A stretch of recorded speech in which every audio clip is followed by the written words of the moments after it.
It is time to say this. I was acting. Hello guys, welcome to a new vlog. Guys, இன்னைக்கு ரொம்ப ஸ்பெஷலான டே. என்ன டேனா It is Valentine's Day. thumbnailல பார்த்த மாதிரி இன்னைக்கு எங்களோட லவ் ஸ்டோரி நாங்க உடைக்க போறோம், திறக்க போறோம். இந்த வீடியோ ரொம்ப ஸ்பெஷலா இருக்க போகுது and எக்ஸைட்டிங்கா இருக்க போகுது. இது வரைக்கும் நாங்க யார்கிட்டயும் ஷேர் பண்ணாத விஷயம் உங்ககிட்ட ஷேர் பண்ண போறோம். எனக்கு தெரிஞ்சு பேரண்ட்ஸ் கூட தெரியாதுன்னு நினைக்கிறேன். ஆமா, நான் இவ்வளவு பெரிய பிளாட்ஃபார்ம்ல நாங்க உடைக்க போறோம். நிறைய பேர் சின்ன வயசுல இருந்து எங்களுக்கு தெரிஞ்சவங்க பாப்பாங்க, அவங்களுக்கே சர்ப்ரைஸா இருக்க போகுது. கொஞ்சம் கொஞ்சம் இடையில வெக்கப்படுவோம், கண்டுக்காதீங்க. கொஞ்சம் கூச்சமா தான் இருக்கு. இந்த அளவுக்கு கூச்சமா இருக்குமான்னு தெரியல. ஃபர்ஸ்ட் எங்களுடைய லவ் ஸ்டோரி நாங்க சொல்லிடுறோம். இதெல்லாம் எங்க ஸ்டார்ட் ஆச்சுன்னா, எப்போ ஸ்டார்ட் ஆச்சுன்னா, முதல்ல நான் ஸ்வீட்டியை 11th ஸ்டாண்டர்ட் அப்போதான் மீட் பண்ணேன். எங்களோட ஸ்கூல் டைம் தான் நாங்க மீட் பண்ணோம். ஸோ அது 2011ல இப்போ எத்தனை வருஷம் ஆச்சு? இப்போ ஆல்மோஸ்ட் 13 இயர்ஸ் ஆக போகுது. 13 வருஷம் ஆச்சா? எம்மாடி, யோசிச்சாலே வயசாச்சோ அப்படின்னு பயமா இருக்கு. 13 இயர்ஸா we know each other. 13 இயர்ஸா எங்க ரெண்டு பேருக்கும் பழக்கம் இல்ல, we know each other. சரி, we know each other. எங்க ஆரம்பிக்கிறது? ஸ்கூல்ல மீட் பண்ணோம். ஃபர்ஸ்ட் 1 இயர் நாங்க சோ என்னன்னா, என்ன பேச விடு, நான் 10th ஸ்டாண்டர்ட் வேற ஒரு ஸ்கூல் படிச்சேன். சோ இவ சின்ன வயசுல இருந்து ஒரே ஸ்கூல்ல தான் படிச்சுட்டு இருந்தா. நான் 10thல இருந்து எங்க ஸ்கூலுக்கு வந்தாங்க. இவ என்ன பண்ணா, வேற ஸ்கூலுக்கு போயிட்டா. அப்புறம் எப்ப லவ் பண்றீங்கன்னு யோசிப்பீங்க. அங்கதான் ட்விஸ்ட், கடவுளோட திருவிளையாடல் அங்கதான் நடந்திருக்கு. அவளை பார்த்ததே இல்ல. இவ வேற ஸ்கூலுக்கு போயிட்டா. ஆல்மோஸ்ட் 1 month வேற ஸ்கூல்ல படிச்சிட்டு இருந்தேன். ஸ்வீட்டிங்கிற கேரக்டர் எனக்கு அங்க தெரியாது, நான் பார்த்ததும் இல்ல, அங்க யாரும் சொன்னதும் இல்ல. ஒரு நாளைக்கு பார்த்தா கலர் ட்ரெஸ் எல்லாம் போட்டுட்டு இவ திடீர்னு உள்ள வரா. பிசிக்ஸ் கிளாஸ் நினைக்கிறேன். உள்ள வந்தோடனே நான் நினைச்சிட்டேன் நியூ கமர் வந்திருக்காங்கன்னு சொல்லி அந்த மாதிரி நான் பாத்துட்டு இருந்தேன். என்னோட ஃப்ரெண்ட் அப்பதான் சொன்னாடே, இவ நியூ கமர் இல்ல, இவ ரொம்ப வருஷமா இங்க குப்பை கொட்டினவதான். நான் ஸ்கூல் டாப்பர் தெரியுமா உங்களுக்கு? அதெல்லாம் இப்ப கேட்கல யாரும். பரவாயில்ல, நம்ம லவ் ஸ்டோரி சொல்லிட்டு இருக்கோம். ஸோ 11th அப்படி ஃபுல்லா போச்சு. நான் பேசினதே இல்லை. நான் கேர்ள்ஸ் கிட்ட நார்மலா பேச மாட்டேன். அப்படியே நான் ரொம்ப நான் பிலோ ஆவரேஜ் ஸ்டூடெண்ட் தான். நான் ரொம்ப எல்லாம் படிக்க மாட்டேன். நான் என்ன யோசிச்சேன், 10th முடிச்சோடனே 11th 12th ஜாலியா இருக்கும், என்ஜாய் பண்ணலாம் அப்படிங்கிற மென்டாலிட்டியில வந்தேன். ஆனா இவங்கெல்லாம் நல்லா படிக்கிறவங்க, கிளாஸ் டாப்பர் சொல்ல முடியாது, டாப்பருக்கு ஒரு படி கீழே, ஆனா நல்லா படிக்கிற பொண்ணு. பொதுவாக கேர்ள்ஸ் நல்லா படிக்கிற பசங்களை ஒரு மாதிரி சீப்பா பார்ப்பாங்க. நான் எக்ஸ்பீரியன்ஸ் பண்ணிருக்கேன் இந்த மாதிரி. ஸோ அது நான் நினைச்சிட்டேன்னா இவங்களாம் கொஞ்சம் திமுறா இருப்பாங்க, அவங்க எல்லாம் பேச மாட்டாங்க அப்படின்னு யோசிச்சேன். பேசவே இல்லை. ஆனா 11th ஃபுல்லா நாங்க பேசவே இல்லை. ஸோ 11th கடைசியில 12th சிலபஸ் ஸ்டார்ட் பண்ணுவாங்க. ஸ்பெஷல் கிளாஸ் அந்த மாதிரி ஸ்பெஷல் கிளாஸ் எல்லாம் வைப்பாங்க. லீவ் டைம்ல வருவோம், நாங்க மட்டும் தான் இருப்போம். அந்த ஸ்கூல்ல வேற யாரும் இருக்க மாட்டாங்க. 12th ஸ்டார்ட் பண்ற டைம்ல தான் ஒரு சின்ன கான்வர்சேஷன் ஸ்டார்ட் ஆச்சு எங்களுக்குள்ள. ஸ்டார்டிங்ல பேசும்போதே ஒரு சின்ன எனக்கு ஒரு ஸ்பார்க் ஆச்சு. நமக்கு தெரியல, நமக்கு தெரியும்ல. அதாவது என்னோட இன்டென்ஷன் அப்படியே கரெக்ட் பண்ணிடணும், கல்யாணம் பண்ணணும் அப்படிலாம் பிளான் பண்ணல. பட் என்னமோ ஒரு ஸ்பார்க் எனக்குள்ள அது ஃபீல் ஆச்சு. நமக்கு சோலுக்கு தெரியும்ல, ஓகே நம்மளோட பெட்டர் ஆஃப் இவளா இருக்குமோ அப்படிங்கிற மாதிரி ஒரு ஸ்பார்க் இருந்துச்சு. சின்ன சின்னதா ஸ்கூல்ல மட்டும் போய் பேசிட்டு இருந்தோம். அப்புறமா ஃபேஸ்புக்ல பேச ஆரம்பிச்சோம். அப்புறம் போன் கான்டாக்ட் ஷேர் ஆச்சு. ஸ்பெஷல் கிளாஸுக்கு போய் படிச்சோமோ இல்லையோ, நல்லா டெக்ஸ்ட் பண்ணி கிளாஸ்லயே உட்காந்து இந்த டீச்சர் எப்படி பண்றாங்க பாரு, இவன் எப்படி பண்றா பாருன்னு சொல்லி அப்படி மெசேஜ் பண்ண ஆரம்பிச்சிட்டோம். அப்புறம் என்னாச்சுன்னா ரொம்ப ஃப்ரெண்ட்ஸ் ஆயிட்டோம். அப்படி பிரிக்கவே முடியாத ஃப்ரெண்ட்ஸா மாறிட்டோம். இந்த ஜெனரேஷன்ல தான் போன் நிறைய பேர் யூஸ் பண்றீங்க. ஆனா நாங்க ஸ்கூல் படிக்கும்போது ஃப்ரெண்ட்ஸ்குள்ள பேப்பர்ல எழுதி தூக்கி போட்டு அதை சீக்கிரட்டா படிப்போம். புக்ஸ்குள்ள இப்போ மேம் எல்லாம் படிங்க அப்படின்னு சொல்லிட்டு அவங்க ஏதாவது ஒர்க் பண்ணிட்டு இருப்பாங்கல்ல, அந்த டைம் நாங்க பேப்பர்ல எழுதி தூக்கி போடுவோம். ஏன்னா சைலண்டா இருக்கணும். அதுக்கு ஒரு லீடர் இருப்பாங்க, யாரெல்லாம் பேசுறாங்க அப்படின்னு சொல்லி பாக்குறதுக்கு. பிரச்சனை. நாங்க பேப்பரை கிழிச்சு அந்த மெசேஜ, இப்போ நைட் என்ன சாப்பிடுவேன், மதியம் என்ன சாப்பிடுவேன், நார்மல் கான்வர்சேஷன் என்ன பண்ணுவோம்னா சின்ன சின்ன பேப்பர்ல எழுதி சுருட்டி இத்தனோடு பேப்பரா இருக்கும். அப்புறம் கரெக்டா அப்படி வச்சு சுண்டி விடுவேன். கரெக்டா அவரோட இந்த புக் திறந்து வச்சிருப்பா, அது மேல போய் விடுவோம். அவ திறந்து படிப்பா. அதுக்கப்புறம் என்ன ஆகும், இவ ஒரு மெசேஜ் எடுத்து அதை ரீப்ளே பண்ணுவா. கடைசியில் என்ன ஆச்சு, ஸ்டூடெண்ட்ஸ் எல்லாம் பார்க்க ஆரம்பிச்சிட்டாங்க. எல்லாரும் என்னடா இங்கிருந்து தூக்கி வீசுறான், இங்கிருந்து அவர் தூக்கி வீசுறான், மாறி மாறி தூக்கி வீசுறாங்கன்ட்டு ஒருத்தன் ஒரு நாளைக்கு பிடிச்சிட்டான். பிடிச்சு திறந்து பார்க்கவும் அதுல என்னமோ எழுதிருந்தேன் போல. ஓகே, இவங்க ஏதோ தப்பா இருக்கு. ஆனா அப்போ நாங்க ஃப்ரெண்ட்ஸா தான் இருந்தோம். தப்பா இருக்கு போலன்னு சொல்லி இவங்க என்ன பண்றானுங்க, ஸ்கூல்ல பூரா பரப்பிட்டானுங்க, இப்படி இவங்க ரென்சோக்கும் ஸ்வீட்டிக்கும் வந்து ஏதோ கனெக்ஷன் இருக்கு, அவங்க லவ் பண்றாங்கன்னு சொல்லி. ஆனா உண்மையிலே நாங்க வந்து அந்த மாதிரி மென்டாலிட்டி இல்ல, ரொம்ப ஃப்ரெண்ட்ஸா தான் இருந்தோம். எனக்கு நிறைய ஃப்ரெண்ட்ஷிப்பான பேண்டு, அந்த ஃப்ரெண்ட்ஷிப் டே அந்த கிஃப்ட் எல்லாம் நிறைய கொடுத்துருக்கா. நான் உங்களுக்கு காட்டுறேன், அது நான் நிறைய கிஃப்ட் வச்சிருக்கேன், எங்களோட பொக்கிஷத்தை நாங்க வச்சிருக்கேன், அதெல்லாம் நான் உங்களுக்கு காட்டுறேன். எனக்கு தெரியல இந்த வீடியோ எவ்வளவு தூரம் போகுதுன்னு தெரியல. பட் பொறுத்திருந்து கேட்கறவங்க கேளுங்க, இல்ல போர் அடிக்குது ஸ்கிப் பண்ணணும்னா தயவு செஞ்சு நீங்க ஸ்கிப் பண்ணிக்கணும், நோ ப்ராப்ளம். எங்க ஸ்கூல்ல வந்து ஒரு டோர் இருக்கும், ஸ்டீல் டோர். சோ அதுல வந்து ரென்சோ எழுதி ஸ்வீட் எழுதி அதுக்கு ஹார்ட் போட்டு ஒரு அம்பு வேற விட்டுருந்தாங்க. அது யாருன்னே தெரியல. இது வந்து நாங்க 2 பேரும் பண்ணல, வேற யாரோ நாங்க பாக்கணும் அப்படிங்கறதுக்காக அந்த ஹார்ட் அந்த லவ் எல்லாம் போட்டிருந்தாங்க. ஸோ அப்போதான் எங்களுக்குள்ள கொஞ்சம் விஷயம் சீரியஸா போகுது, ஸ்கூல் ஃபுல்லா பரவிடுச்சு. 12th ஸ்டாண்டர்ட் வேற உங்களுக்கு தெரியும், அப்போ வந்து ரொம்ப படிப்பு தான் வந்து எல்லாமே அப்படிங்கிற மாதிரி பேசிட்டு இருப்பாங்க. நாங்க பார்த்தா லவ் பண்ணி சுத்திட்டு இருக்கோம் அப்படிங்கிறத நினைச்சிருந்தாங்க. ஸோ என்னாச்சு, எல்லாரும் சேர்ந்துட்டு சொல்லி சொல்லி சொல்லி சொல்லி ஒரு நாளைக்கு ஓகே கால் பண்ணு சொல்லி கால் பண்ணான். இல்ல இப்படி நம்ம ஸ்கூல்ல எல்லாரும் இப்படி சொல்றாங்க, அது குறிச்சு நீ என்ன நினைக்கிற அப்படின்னு. நான் சொன்னேன், என்ன நினைக்கிறது, நம்ம வந்து ஃப்ரெண்ட்ஸ் தானே, வேற ஒண்ணு நமக்குள்ள என்ன இருக்கு, வேற ஒண்ணும் இல்ல. எங்களுக்குள்ள ஒரு டாக் என்னன்னா, we are not friends, we are not lovers. அதாவது ஃப்ரெண்ட்ஸுக்கும் மேல, லவ்வர்ஸ்க்கும் கீழே, ஃப்ரெண்ட்ஸுக்கும் மேலேயாமா, லவர்ஸுக்கும் கீழேயாமா. ஆனா இது வரைக்கும் பேர் கண்டுபிடிச்சது இல்ல அதுக்கு. நான் சொல்றேன் டியர் ஃப்ரெண்ட்ஸ். ஆமா, நாங்க பேர் சொல்றோம், அந்த பேரு டியர் பியர் ஃப்ரெண்ட்ஸ். ஆமா, அப்படி பேரு அந்த டைம்ல வச்சிருந்தோம். ஆனா இப்ப யோசிக்கும்போது சிரிப்பா இருக்கு. போன்ல பேசும்போது நான் சொன்னேன், அதான் நம்ம வந்து டியர் பியர் ஃப்ரெண்ட்ஸ் தானே, நமக்கு வேற எதுவும் இல்லைல்ல அப்படின்னு. இது எப்படி அவாய்ட் பண்ணலாம்னு கேட்டே இருந்தா, நான் சொன்னேன் தெரியல, நம்ம அப்படியே ஃப்ரீயா பேச வேண்டாம், இனிமேல் கண்டுக்காம இருக்கலாம், கிளாஸ்ல நம்ம இனிமேல் பேச வேண்டாம். நாங்க கொஞ்ச நாள் பேசாமலே இருந்தோம். ஆமா, இதுக்கு வேண்டி பேசாமலே இருந்தோம். ஆனா கொஞ்சம் கொஞ்சம் வீட்டுல போய் டெக்ஸ்ட் எல்லாம் பண்ணுவா. ஆனா ஸ்கூல்ல சுத்தமா பேச மாட்டோம், கண்டுக்க கூட மாட்டோம். ஃபர்ஸ்ட் எல்லாம் ரொம்ப பேசுவோம், எங்க பார்த்தாலும் வந்து பேசிட்டே இருப்போம். எல்லாருமே பார்ப்பாங்க, டீச்சர்ஸ் எல்லாரும் பார்ப்பாங்க, என்ன உங்கள்கிட்ட பேசிட்டே இருக்காங்க அப்படின்னு சொல்லி யோசிப்பாங்க. அப்புறம் என்னாச்சுன்னா, ஸ்பெஷல் கிளாஸ் ஃபுல்லா அப்படியே போச்சு, பேசாம ஆன் அண்ட் ஆஃபா ஒரு மாதிரி எல்லாரும் ரென்சோ ஸ்வீட்டின்னு கலாய்ச்சிட்டு அப்படி போச்சு. ஸோ 12th ஸ்டார்டிங்ல வந்து எனக்கு உண்மையிலே வந்து பிடிக்க ஆரம்பிச்சிச்சு. அதாவது சிவனேன்னு ஒருத்தன் உட்கார்ந்தாலும் சுத்தி இருக்கிற ஆளுங்க சும்மா இல்லாம கொளுத்தி கொளுத்தி போட்டு போட்டு போட்டு அந்த விஷயத்த கடைசியில் உண்மையாகிட்டாங்க. ஸோ எனக்கு உண்மையிலே எனக்கு ஃபர்ஸ்டே நான் சொன்னல ஒரு ஃபீல் இருந்துச்சு, ஒரு ஸ்பார்க் இருந்துச்சு. ஸோ அப்போ நான் வந்து தைரியமா இங்கே ஒத்துக்கிறேன், நான் தான் வந்து ஃபர்ஸ்ட் கூட ப்ரப்போஸ் பண்ணேன். ஸோ எப்படி ப்ரப்போஸ் பண்ணேன்னா, இந்த விஷயம் டீச்சர்ஸ் கடையில போயிடுச்சு. 12th ஸ்டார்டிங்ல டீச்சர்ஸ் கடையில போய் டீச்சர்ஸ் வந்து பேச ஆரம்பிச்சிட்டாங்க. எங்கிட்ட பேசல, ஏன்னா நான் பிலோ ஆவரேஜ் ஸ்டூடெண்ட், நீ எப்படியும் ஃபெயிலா போனாலும் பிரச்சனை கிடையாது, ஆனா இவன் வந்து டாப்பரா இருக்கவன், ஸ்கூலோட பேரை காப்பாற்றணும், ஸோ நீ இந்த டைம்ல நீ இப்படி போகக்கூடாது, நீ நல்லா படிக்கணும், அதை நீ ஃபோக்கஸ் பண்ணு அப்படி சொல்லி நிறைய பேர் பிரெயின் வாஷ் தான் பண்ணிட்டு இருந்தாங்க. கொஞ்சம் கூட சீரியஸ் ஆயிடுச்சு இந்த விளையாட்டு, அந்த விஷயம் சீரியஸ் ஆயிடுச்சு. ஒரு நாளைக்கு எனக்கு ஃபோன் பண்ணி கேட்கறா, டீச்சர்ஸ் எனக்கு கால் பண்ணி பேசினாங்க, என்னை கூப்பிட்டு தனியா பேசினாங்க, நம்ம என்ன பண்ணலாம் அப்படின்னு. ரொம்ப டென்ஸ்டா இருக்கா, எல்லாருமா அப்படி ப்ரெஷர் பண்றாங்கன்னு சொல்லி கேட்கறா. நான் ரீப்ளே பண்ணல, அப்படியா அப்படியே சொல்லிட்டே இருந்தேன், ரொம்ப நேரம் சொல்லிட்டே இருந்தேன். கடைசியா என்கிட்ட ஒரு கேள்வி கேட்டா, உண்மையிலே நீ என்ன லவ் பண்றியா அவங்க சொல்ற மாதிரி அப்படின்னு கேட்டா. சொன்னேன், ஆமா லவ் பண்றேன்.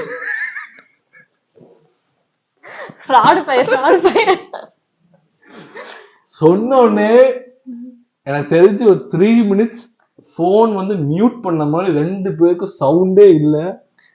அது வரைக்கும் நாங்க அவ்வளோ ஃப்ரெண்டா, அவ்வளோ கூலா எல்லா விஷயத்தையும் ஷேர் பண்ணுவோம். டக்குன்னு ஒரு 1 year பயங்கர க்ளோஸ் ஆயிட்டோம்.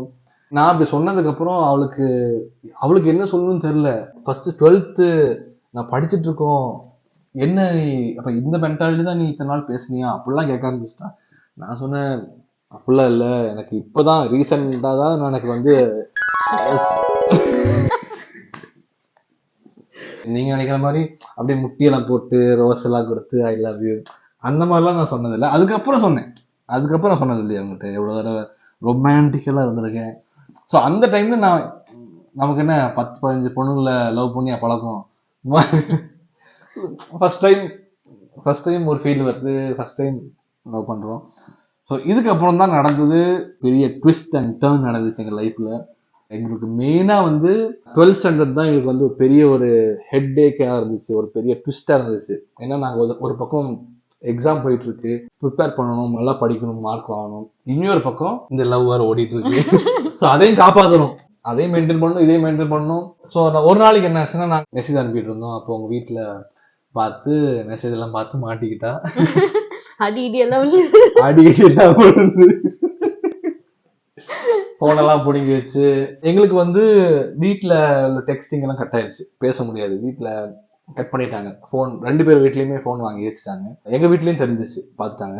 எங்க வீட்லயுமே தெரிஞ்சிச்சு. ஒரே விஷயம் வந்து எனக்கு ரொம்ப பயமா இருந்துச்சு என்னன்னா, சோ என்னால வந்து ஃபெயில் ஆகக்கூடாது, இல்ல மார்க் கம்மியா இருக்கக்கூடாதுன்னு சொல்லி பயந்துட்டே இருந்தேன். பட் நான் எப்படி பயந்தனோ அதே மாதிரி நடந்துச்சு. அவன் மார்க் கம்மி.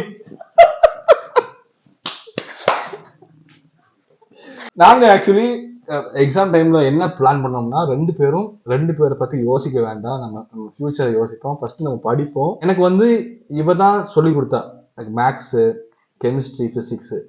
உண்மையிலே நான் 12th பாஸ் ஆனதே வந்து இவ சொல்லி கொடுத்தனாலதான். டீச்சர்ஸ் எனக்கு சொல்லி கொடுத்தா புரியவே இல்லை, சுத்தமா புரியல. நான் வந்து ஆப்சண்டா இருப்பேன், நான் வந்து கவனிக்கவே மாட்டேன், ரொம்ப எதையோ யோசிச்சு கனவு பண்ணிட்டு இருப்பேன். ஆனா இவ ஸ்கூல் டைம்ல எல்லாரும் ஒரு 4 o'clock ஒரு 3:30க்கு அப்புறம் எங்கேயாவது வெளியே போவாங்க. அப்ப அந்த டைம்ல உட்காந்து சொல்லி தருவா, எனக்கு புரியுதமா சொல்லி தருவா. சின்ன குழந்தைக்கு சொல்லி கொடுக்குற மாதிரி வச்சு பொறுமையா சொல்லி கொடுப்பா. 10 தடவை ஆனாலும் மறுபடியும் அவ எழுதி எழுதி எழுதி சொல்லி கொடுப்பா. ஸோ இதனால அவளுக்கும் பை ஹார்ட் ஆச்சு, எனக்கும் பை ஹார்ட் ஆச்சு. இப்படிதான் நான் வந்து 12th பாஸ் ஆனேன். பாஸ் ஆனதே வந்து ஜஸ்ட், அதாவது ரொம்ப மார்க்லாம் இல்ல, ஓகே டீசென்டான ஒரு ஆவரேஜ் மார்க். நிறைய பேர் வந்து நான் ஃபெயில் ஆயிருவேன்னு நினைச்சாங்க. ஸோ அவங்களாம் ஃபெயில் ஆயிட்டாங்க, நான் பாஸ் ஆயிட்டேன்.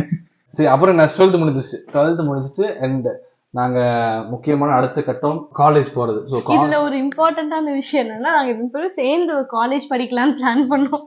நான் வந்து இன்ஜினியரிங் போயிட்டேன், இவ ஆர்ட்ஸுக்கு போயிட்டா. ஸோ 2 பேரும் 12th அப்புறம் இப்படி போன மாதிரி இருந்துச்சு. பட் 12th அப்புறம் கொஞ்சம் ஃப்ரீ ஆயிடுச்சு, வீட்டெல்லாம் பெருசா கண்டுக்கல. நாங்க டெக்ஸ்ட் பண்ண ஆரம்பிச்சோம், பேச ஆரம்பிச்சோம், மீட் பண்ணோம், மால்லாம் போனோம், மூவிக்கெல்லாம் போனோம். ஸோ எனக்கு தெரிஞ்சு காலேஜ்லாம் கொஞ்சம் கூட நம்ம ரிலாக்ஸ்டா இருந்தோம், ரிலாக்ஸா லவ் பண்ணோம். அது 12th எல்லாம் எங்களுக்கு வந்து இன்னைக்கும் யோசிச்சா பயமா இருக்கு, அந்த அளவுக்கு ஸ்ட்ரெஸ்ஸா இருந்துச்சு, பயமா இருந்துச்சு, ஃபெயில் ஆயிருமோ, எல்லாரும் சேர்ந்து திட்டுவாங்களோ அப்படிங்கிற மாதிரி இருந்துச்சு. ஸோ காலேஜ் வந்து எனக்கு 4 years, 3 years படிச்சோம், பாஸ் ஆனோம். அதுக்கப்புறம் இந்த விஷயத்த வந்து வீட்டுல கொண்டு போனோம். ஒரு டைம்ல வந்து என்னோட சைட் ஆஃப் பீப்புள்ஸ் எல்லாத்துக்கும், என்னோட கசின்ஸ் எல்லாம் கல்யாணம் ஆக ஆரம்பிச்சிச்சு. ஸோ இவங்க சைட்ல வந்து மேரேஜ் ஆக ஆரம்பிச்சிச்சு. கடைசியில வந்து என்கிட்ட நின்னுச்சு, ஓகே அடுத்தது நீங்க தான் அப்படிங்கிற மாதிரி போய் நின்னுச்சு. இது வந்து என்னோட டைம், நான் தான் இப்ப போய் வீட்டுல கொண்டு போகணும், இந்த விஷயத்த வீட்டுல சொல்லணும். என்ன இதுல வந்து பெரிய ஒரு ட்விஸ்ட்னா, ஸ்கூல்ல நான் வந்து லவ் பண்ணிட்டு இருக்கேன் அப்படிங்கறது வீட்டுல நல்லா தெரியும். அதுக்கப்புறம் காலேஜ் டைம்ல என்ன ஆச்சுங்கிறது அவங்களுக்கு தெரியல. ஒரு டவுட் இருந்தது, பட் இருக்காது, அதெல்லாம் போயிருக்கும் அப்படின்னு நினைச்சு விட்டுட்டாங்க. ஸோ இவங்க வீட்லயுமே அந்த டைம்ல தான் இருந்துச்சு, அப்புறம் போயிடுச்சு அப்படின்னு நினைச்சிட்டு இருந்தாங்க. பட் என்ன, நாங்க 2 பேரும் பயங்கர பிரெட் அண்ட் பட்டர் மாதிரி இருந்தோம். பேசிட்டு இருந்தது யாருக்குமே தெரியல. நான் போய் ஒரு நாளைக்கு எங்க வீட்டுல நான் சொல்றேன், எங்க அப்பா கிட்ட நான் சொல்றேன், எனக்கு ஒரு பொண்ணை பிடிக்கும், நான் கல்யாணம் பண்ண ஆசைப்படுறேன்னு சொல்லி கண்ணை பூட்டிட்டு தைரியமா கேட்டுட்டேன். எப்படி கேட்ட? கண்ணை போட்டு தைரியமா கேட்டுட்டேன். அதுக்கெல்லாம் தைரியம் வேணும், சும்மாலாம் கிடையாது, தைரியம் வேணும். பட் என்னோட டேட் சூப்பர் கூல், சில், ரொம்ப ஸ்வீட். அப்படியே டக்குன்னு இமிடியட்லி எந்த பொண்ணு கேட்டாங்க, நான் சொன்னேன் அந்த ஸ்கூல், அதே சேம் பொண்ணு, ஒரு மாற்றம் இல்லை. அவனுக்கு செம்ம ஷாக்கு, இல்லைன்னா அந்த பொண்ணா, டீ எத்தனை வருஷம் ஆச்சுடா, 8 வருஷம் ஆச்சுடா அப்படின்னாங்க. ஆமா டாடி, அதே தாடி, அதே பொண்ணு, கட்டி கொடுங்க ப்ளீஸ். ஸோ அந்த டைம்ல ரென்சோ வந்து கத்தார்ல இருந்தாங்க, நான் இங்க இருந்தேன் கோயம்புத்தூர்ல. ஸோ அவங்க அப்பா இங்க வெக்கேஷனுக்கு வரும்போது எங்க வீட்டுக்கு வந்திருந்தாங்க, வந்து பேசினாங்க. ஸோ எங்க வீட்லயும் ஹாப்பி, எல்லாம் ஓகே. அதாவது நாங்க பயந்த மாதிரி எதுவுமே இல்லை, நாங்க ரொம்ப பயந்தோம். ரன்னிங், சேசிங், ஷூட்டிங் எல்லாம் இருக்கும்னு நினைச்சோம். பட் இவங்க சைட் ஆஃப் பேரண்ட்ஸும் சூப்பரா ஸ்வீட்டா இருந்தாங்க, நல்லா ரெஸ்பாண்ட் பண்ணாங்க, அவங்களுக்கும் பிடிச்சிச்சு. இந்த மாதிரி அழகான பையன் பண்ண யாருக்கு பிடிக்காது. இல்ல ஈங்கிற ஈங்கிற அழகான பையனுக்காக மட்டும்தான் கல்யாணம் பண்ணி கொடுத்தாங்களா? சரி, நல்ல குணத்தோட பையன் சொல்லு, அப்ப என்ன பெருமையா பேசு. உன்னை பத்தி நானே பெருமையா பேசுறேன். February 2020 எங்க என்கேஜ்மெண்ட் நடந்தது. ஸோ மே ஆர் டிசம்பர் 2020 நாங்க கல்யாணம் பண்ணிக்கலாம் அப்படின்னு சொல்லி பிளான் பண்ணியிருந்தோம். ரென்சோ வீட்டுல யாருமே இங்க இல்ல, அப்போ எல்லாருமே அப்ராட்ல கத்தார்ல தான் இருந்தாங்க. ஸோ அவங்க வரணும், அவங்க வெக்கேஷன் பிளான் பண்ணணுங்கிறதுக்காக கொஞ்சம் கேப் கொடுத்தணும். பார்த்தா கோவிட் வந்துருச்சு. கரெக்டா வந்தானே ஒரு கொரோனா. ஐயோ, எங்களை பிரிக்கிறதுக்குன்னே வந்த ஒரு பேய் அது. எனக்கு வந்து என்னடா என்கேஜ்மெண்ட் ஆயிடுச்சு, இன்னும் கல்யாணம் ஆகிற டைம்ல இப்படி ஒரு சின்ன ஒரு பிரேக் நடந்துச்சு. ஏன்னா ஹோல் வேர்ல்டு வந்து ஸ்டாப் ஆயிடுச்சு, வெட்டிங் பண்ணக்கூடாது, யாரும் வெளியே வரக்கூடாதுன்னு சொல்லிட்டாங்க. 2 years அப்படியே போச்சு. 1.5 years அப்படியே போச்சு. நான் வந்து மேரேஜ் பத்தி பேசல, சரி கொஞ்சம் தள்ளி வச்சுக்கலாம், அந்த கொரோனாலாம் முடியும் நினைச்சிட்டே இருந்தா அது போயிட்டே இருக்கு, அது முடிகிற மாதிரியே தெரியல. இன்னொன்னு எங்களுக்கு வந்து எங்க ஸ்கூல் மேட்ஸ், எங்க டீச்சர்ஸ் எல்லாரையும் கூப்பிட்டு கிராண்ட் வெட்டிங் பிளான் பண்ணியிருந்தோம். பார்த்தா கொரோனா வந்ததுனால எங்க மேரேஜுக்கு 100 people தான் வரணும். எங்க என்கேஜ்மெண்ட்டுக்கு வந்த ஆளுங்களை விட வெட்டிங்க்கு வந்தவங்க ரொம்ப கம்மி. Covid couples. இன்னொன்னு அது பீக் டைம் சொல்லுவாங்கல்ல, அந்த மாதிரி ஃபர்ஸ்ட் டிஸ்ட்ரிக்ட்ஸ் எல்லாம் பிளாக் பண்ணாங்க, ஸ்டேட் போக முடியாது அப்படி இருந்தது. நான் எங்க கல்யாணம் அப்போ ஒரு ஸ்ட்ரீட் கூட போக முடியாது. நாங்க வெளியே வந்ததே வந்து ஒரு பேப்பர்ல லெட்டர் எழுதி, எங்களுக்கு தான் கல்யாணம் சொல்லி லெட்டர் எழுதி, அந்த ஏரியாவோட இன்ஸ்பெக்டர் சைன் வாங்கி சீல் வாங்கி எத்தனையோ ப்ரொசீஜர்லாம் பண்ணி அந்த லெட்டரை வர கெஸ்ட்டுக்கெல்லாம் அனுப்பி விட்டு அப்படிதான் அவங்க வர முடிஞ்சது. அந்த ஒரு 80-100 பேர் அப்படிதான் வந்தாங்க. பட் அதுவும் ஃபன்னா இருந்தது. கோவிட் வெட்டிங்கும் போது இப்போ ஒரு ஃப்ளவரா இருக்கட்டும், சாரியா இருக்கட்டும், பிளவுஸ், ட்ரெஸ் எல்லாமே வந்து நாங்க ஒரு பிளான் பண்ணியிருந்தோம். டெக்கரேஷன்ஸ் எல்லாம் ரொம்ப வருஷமா எங்க 2 பேருக்கும் தெரியுங்கிறதுனால ஒரு ட்ரீம் வெட்டிங் இருக்கும்ல, ஸோ அந்த ட்ரீம் வெட்டிங்க்கு நாங்க பிளான் பண்ணியிருந்தோம். பட் அந்த சிச்சுவேஷன்ல, கோவிட் சிச்சுவேஷன்ல என்னென்ன திங்ஸ் கிடைக்குமோ அதுல வந்து பெஸ்டா பண்ணியிருந்தோம். நல்லா இருந்துச்சு. கம்மியான பீப்புள்ஸ்ல ஓப்பன் லான்ல கிரீன் கிராஸ்ல வச்சு வெஸ்டர்ன் ஸ்டைல் இருந்துச்சு எங்க வெட்டிங். சூப்பரா இருந்துச்சு. நான் ரொம்ப என்ஜாய் பண்ணேன். அந்த நிறைய பேர் வராட்டியும் எனக்கு ரொம்ப மனசுல வந்து ரொம்ப ஹாப்பியா ஃபீல் பண்ணேன். ஸோ இதுதான் எங்களுடைய வந்து short and sweet love story. இது கடையில் நிறைய விஷயம் நடந்துச்சு, அதெல்லாம் சொன்னா இந்த vlog முடியாது. எப்படி ஆரம்பிச்சது, ஸோ இது எப்படி போச்சு, அப்புறம் எங்களுக்கு வெட்டிங் எப்படி முடிஞ்சிச்சு அப்படிங்கிற ஒரு சின்ன ஒரு ஹைலைட்ஸ் மாதிரி நாங்க சொல்லியிருக்கோம். ஸோ ஒரு கொஸ்டின் உங்ககிட்ட கேட்கணும். Okay, what special about our love story? நிறைய லவ் ஸ்டோரி கேட்டிருக்கோம், நிறைய பேர் டிஃப்ரெண்ட் ஸ்டோரிஸ் வச்சிருக்காங்க. ஸோ நம்ம பத்தி நீ நினைக்கும் போது வாட் இஸ் சோ ஸ்பெஷல்? நாங்க வந்து ஃப்ரெண்ட்ஸா இருக்கிறோம், லவ்வராவும் இருக்கோம், ஹஸ்பண்ட் ஒய்ஃபாவும் இருக்கோம். ஸோ நாங்க 3 செக்மெண்ட்டை வந்து கிராஸ் பண்ணிட்டு வந்தனால நம்மளால 3 விதத்துலயுமே அந்தந்த டைமுக்கு ஏத்த மாதிரி நம்மளால அடாப்ட் ஆகிக்க முடியுது. இன்னொன்னு, நிறைய பேர் உங்களுக்கு சண்டை வருமான்னு கேட்பாங்க. அது கேட்கும் போது எனக்கு சிரிப்பு தான் வரும். ஏன்னா நாங்க எங்களுக்குள்ள ஆர்கியூமெண்ட்ஸே இருக்காது. பிகாஸ் எங்க 2 பேருக்கும் எங்க 2 பேரை பத்தி நல்லா தெரியும். ஸோ லைக்ஸ் அண்ட் டிஸ்லைக்ஸ் ரொம்ப நல்லா தெரிஞ்சதுனால ஏதோ ஒரு சிச்சுவேஷன் வரும்போது இது பிடிக்குமா பிடிக்காதாங்கிறது தெரியும். அதுக்கேற்ற மாதிரி வில் மூவ் ஆன். நாங்க ரொம்ப ஹாப்பியா இருக்கோம். இந்த வேலண்டைன்ஸ் டே அன்னைக்கு இந்த vlog-ஐ வந்து உங்ககிட்ட ஷேர் பண்றதுல நாங்க ரொம்ப சந்தோஷப்படுறோம். கொஞ்சம் ஷையா இருப்போம், கொஞ்சம் மிஸ்டேக்ஸ் இருந்திருக்கும். பட் அதெல்லாம் நீங்க கண்டுக்காம எங்களோட லவ் ஸ்டோரியை மட்டும் என்ஜாய் பண்ணி கேட்டுட்டு அப்படியே அந்த சப்ஸ்கிரைப் பட்டனை அமுத்திட்டு லைக் பட்டனை அமுத்தி மறக்காம ஷேர் பண்ணிருக்க. எங்களுக்கு வந்து நிறைய எங்களுடைய பழைய போட்டோஸ், நாங்க ஃபர்ஸ்ட் ஸ்கூல்ல எடுத்த போட்டோஸ்ல இருந்து இப்போ எடுத்த போட்டோஸ் வரைக்கும் நாங்க வச்சிருக்கோம். கிட்டத்தட்ட 10,000 போட்டோஸ்க்கு மேல நாங்க வச்சிருக்கோம். எங்க ஸ்கூல்ல இருந்து எடுத்த போட்டோஸ், அதை விட ஃபர்ஸ்ட் வருஷா கொடுத்த ஃபிளவர் நீங்க யோசிச்சு பார்க்கணும். இப்ப மொத்தம் 13 இயர்ஸ் ஆச்சு. 13 இயர்ஸா ஒரு ஃபிளவர் இன்னும் நாங்க பத்திரமா வச்சிருக்கோம். அதை தொட்டா உடஞ்சிரும். அந்த அளவுக்கு நான் அந்த ஃபிளவரை பொக்கிஷமா நான் வச்சிருக்கேன். ஃபர்ஸ்ட் வருஷா கொடுத்த gift, bus ticket, tissue papers, நாங்க ரெஸ்டாரண்ட் போன first tissue paper, chocolate papers. நிறைய பேருக்கு வந்து என்னடா அது இதெல்லாம் ஒரு மெமரியா அப்படின்னு யோசிப்பீங்க. பட் இந்த வழியில போனவங்களுக்கு தான் தெரியும் இது வந்து எவ்வளவு பெரிய ட்ரெஷர், இது வந்து எவ்வளவு பெரிய ஒரு ஹாப்பினஸ்ங்கிறது வந்து அந்த வழியில போனவங்களுக்கு தான் தெரியும். இது வந்து எனக்கு எவ்வளவு கோடி ரூபாய் கொடுத்தாலும் இதுக்கு வந்து ஈடாகாது. அந்த மாதிரி ஒரு ட்ரெஷர் நாங்க சேர்த்து வச்சிருக்கோம். அதை வந்து கூடிய சீக்கிரம் நான் உங்களுக்கு காட்டுறேன். சோ இதுக்கப்புறம் நான் பேச விரும்பல. vlog ஆல்ரெடி பெரிய vlog ஆயிடுச்சு. See you all in the next video. So அது வரைக்கும் Renzo and Sweetie, we are signing off. Woo! You Renzo, will you have Sweetie Esther? to be your wedded wife, to live together in the holy estate of matrimony? Will you love her, comfort her, honor her, and keep her in sickness and in health, and forsaking all other, keep yourself only unto her, so long as you both shall live? Yes, I do. Amen. And to Spirit, will you love him, comfort him in sickness and in health, and forsaking all other, keep yourself only unto him, so long as you both shall live? Put hand of praise to God, and let's celebrate the beginning of their marriage today. God bless you.